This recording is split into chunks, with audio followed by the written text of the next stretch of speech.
poder hablar con él a propósito de muchos temas que hoy están en danza justamente en el ámbito político, obviamente también. Toma, ¿cómo le va? Muy buenos días. Gracias por atendernos. Un gusto, ¿qué tal? Buenos días. Bueno, a ver, ¿por dónde arrancamos, no? Porque hay un montón de temas. Vamos a arrancar por un lado. Hoy está la cumbre de Alternativa Federal. ¿Qué opina de esto? ¿Qué cree que puede pasar? ¿Es otra alternativa verdaderamente a las dos opciones mayoritarias?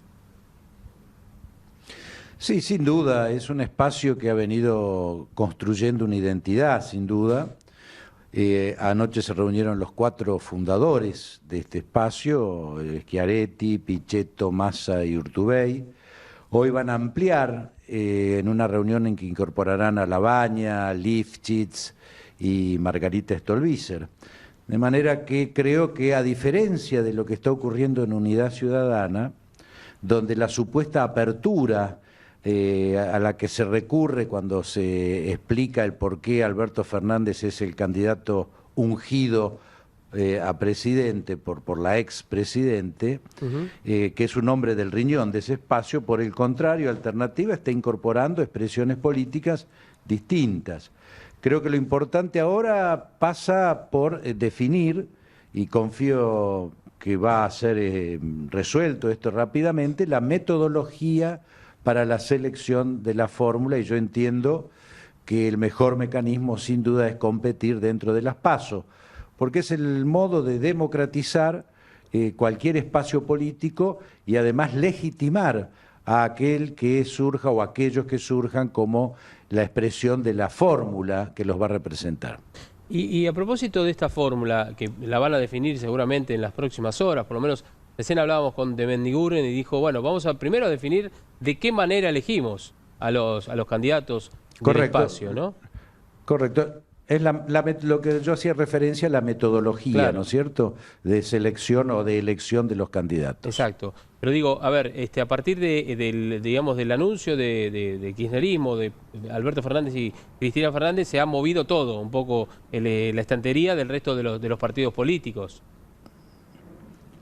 A ver, si no fuera trágico, sería cómico, ¿no? El modo en que fue designado el candidato a presidente, donde queda claro que la centralidad política, los votos y el poder siguen estando en la expresidenta, en Cristina Fernández de Kirchner, ¿no?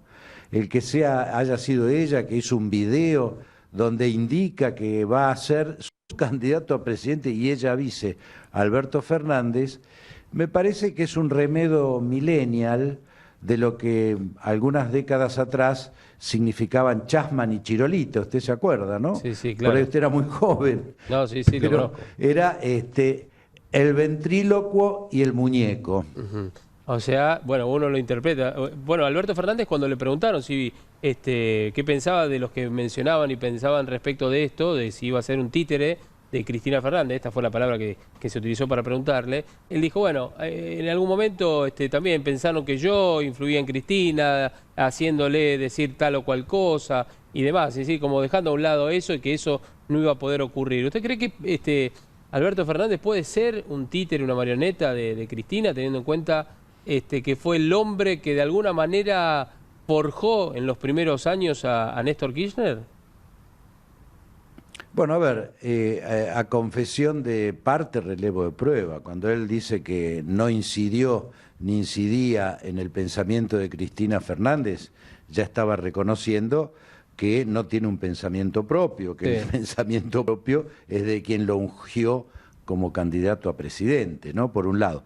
En segundo lugar, Fernández siempre fue un operador, nunca pudo demostrar ni legitimar una verdadera representación a través del voto. Nunca fue sometido a ese tipo de experiencia, por lo tanto es de esos personajes que se manejan en las sombras, conocidos como operadores políticos, pero que en ningún momento de su vida política ratificaron un liderazgo y una representación sometiéndose a la prueba de ácido en la política, que son los votos, ¿no es cierto? De manera que realmente creo, por otro lado, la idea de que esto implica ampliar el espacio, la búsqueda de consenso, diálogo, de unidad ciudadana, bueno, hubiera elegido algún otro personaje que no fuera de su propio riñón, la expresidente, y ahí sí hubiéramos creído de que realmente había una actitud de apertura y de amplitud. Y trasladándolo al otro tema también central, el juicio a Cristina Fernández, los tuits que ayer publicó la expresidenta, en donde también hace referencia, obviamente, al ex, al ex presunto abogado. Estamos hablando de D'Alessio, el caso de los espías, usted que fue titular de la CIDE. ¿Cómo ves el juicio, cómo ve el juicio a Cristina Fernández, por un lado, y la investigación que está haciendo Ramos Padilla respecto del espionaje? A ver, en primer lugar, es un lugar común, le diría, es moneda corriente que los delincuentes que han tenido alguna participación en la política quieran convertir el delito o victimizarse, y en lugar de aceptar que han cometido el delito, victimizarse, ¿no es cierto? Entonces recurren a esa remanida imagen de la persecución política. Vamos a ver cuál es el resultado, es decir, la justicia está actuando, la justicia está avanzando, se están cumpliendo todos los pasos procesales, está garantizado el debido proceso. Bueno, ahora que se defiendan frente a cargos que son abrumadores en cuanto a la prueba que los condena de alguna manera, ¿no es cierto? Eso por un lado. En segundo lugar, y referido a su pregunta sobre Ramos Padilla, ahí se están dando dos cosas que hay que diferenciar claramente. Por un lado, ahí hubo un intento llevado a cabo por un supuesto periodista, Horacio Berbisky, que publicó en su blog toda esta operación tendiente a descalificar la causa de los cuadernos. O sea, ahí hay una intencionalidad política clara, que es buscar la impunidad de los funcionarios kirchneristas que hoy están siendo juzgados por otras causas, en la causa, en este caso, de los cuadernos. Este es un aspecto. El segundo aspecto es que a partir de eso también apareció una red de espionaje, sí, que operaba de diversas maneras y cuya expresión más clara era D'Alessio, o es D'Alessio, pero no menos importante son otros personajes, caso del excomisario Bogolyuk o del excomisario de Gastaldi. En el caso del primero, además, funcionario de la AFI. Sí. Es decir, acá lo que se ha producido es un problema serio, y es que cuando cambia el gobierno, esperábamos que la Secretaría de Inteligencia, hoy AFI, cumpliera dos funciones. Primero, remover todas las estructuras ilegales del espionaje que se habían heredado del gobierno anterior, básicamente en cabeza de Milani, otro delincuente que hoy está siendo juzgado en La Rioja y que montó una estructura de espionaje paralelo. Entonces, ese era un objetivo que se esperaba, no lo cumplieron. Y el segundo era reconstruir una nueva inteligencia que estuviera en función de defender los intereses estratégicos del país y no los intereses circunstanciales de un gobierno. Bueno, en eso fracasaron también. ¿Por qué? Bueno, terminaron incorporando a su estructura personajes nefastos como Bogolyuk, D'Alessio o tantos otros que todavía andan pululando, y que, bueno, esperemos que algún día dejen de estar los ignorantes, los desconocedores, los que no tienen ninguna expertise en este tema, manejando la inteligencia argentina, que es un tema realmente complejo y vital para los intereses del país. Parrilli fue titular de la CIDE, después de venida en AFI también, ¿no es cierto? Ayer dijo algo referido justamente a esto, digamos, del tema de los espías inorgánicos. Lo vienen diciendo en realidad desde hace mucho tiempo. ¿Usted cree que hoy los servicios de inteligencia, digamos, tienen de alguna manera, ¿no?, el respaldo que deberían tener? A ver, lo que diga Parrilli realmente es inconsistente, porque no tiene ningún tipo de autoridad moral ni política para opinar de esta manera. Parrilli, como lo ha definido claramente la propia expresidente, discúlpenme la palabra, pero es un pelotudo.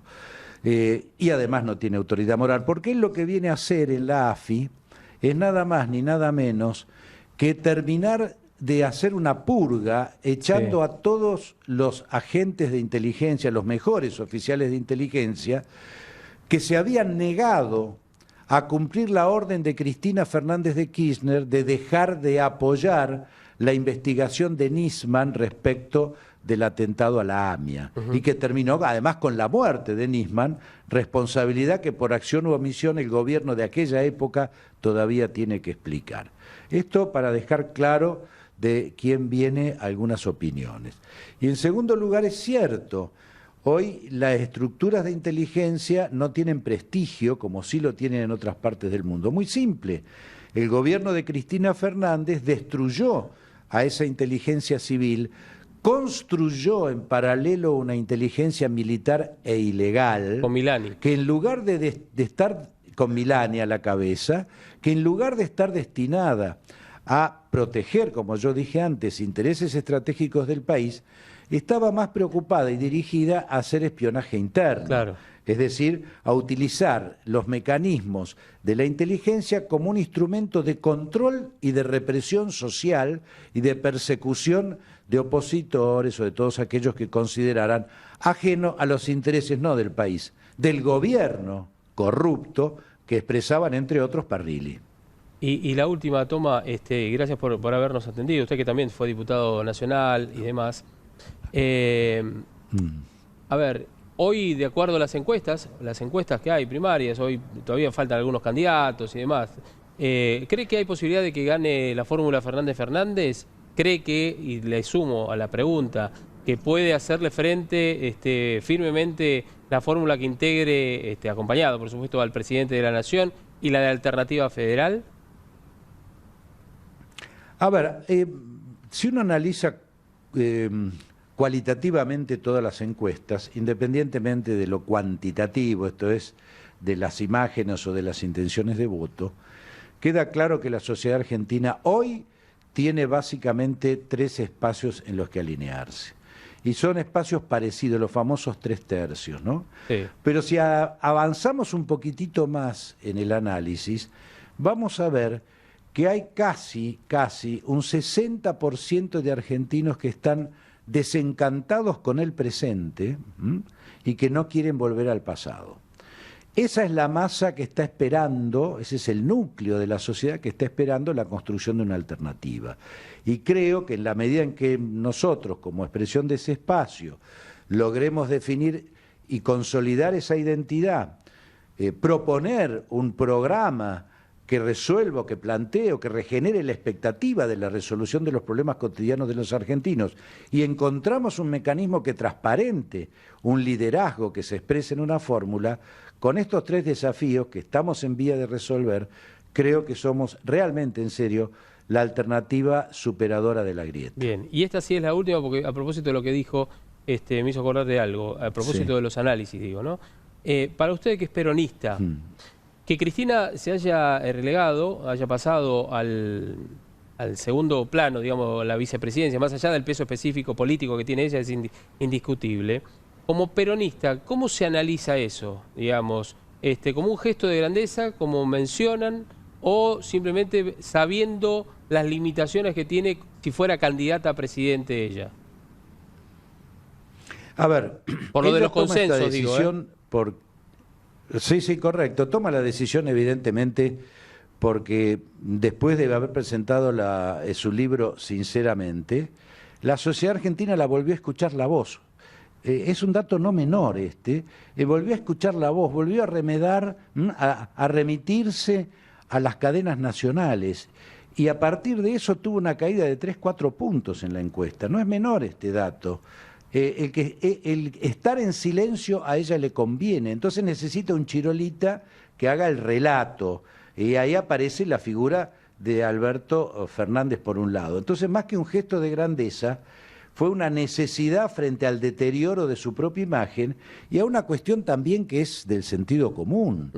Nadie puede hacer una campaña electoral, nadie puede hablar ni proponer, cuando al mismo tiempo está sentada en el banquillo de los acusados por corrupción, junto a Lázaro Báez, junto a Devido y junto a Julio López. Va a tener que explicar de dónde salieron los millones de dólares que revoleaban por un convento, ¿no? Sí, exactamente. Bien. Toma, le mandamos un abrazo y gracias por atendernos en esta mañana, Gracias a ustedes, un abrazo. Muchas gracias. Bueno, justamente Miguel Ángel Toma, a propósito de este tema, entre otros que hemos hablado, ¿no? Un hombre muy